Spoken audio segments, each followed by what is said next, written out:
Enjoy করা, বাংলাদেশে এত দূরে গিয়ে ছবি শ্যুট করা, ইভেন ফ্রেমগুলো এত সুন্দর, মনে হচ্ছিল যে কোনো একটা ইন্টারন্যাশনাল সিনেমা দেখছি।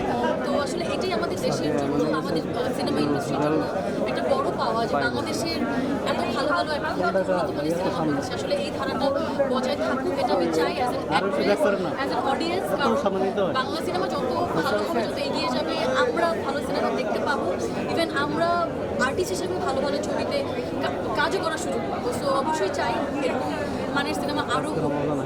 আসলে বাংলাদেশে তো এরকম সার্ভাইভাল স্টোরি নিয়ে কখনো কাজ হয়নি, এটা আমার প্রথম দেখা। আমি এর আগে অনেক আগে একটা ছবি দেখেছি, নর্মালি আমার সার্ভাইভাল স্টোরি দেখাও হয় না। তো এইটা আসলে বলা যায় আমার ফার্স্ট এক্সপিরিয়েন্স, হলে বসে কোনো একটা সার্ভাইভাল স্টোরি দেখছি। তো সব কিছু মিলিয়ে আমার কাছে মনে হচ্ছিল যে নতুন কিছু দেখছি।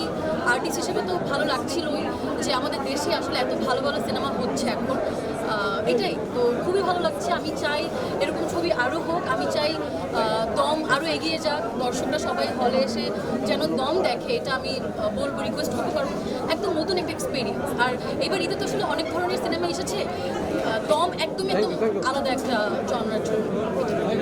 Thank you so much.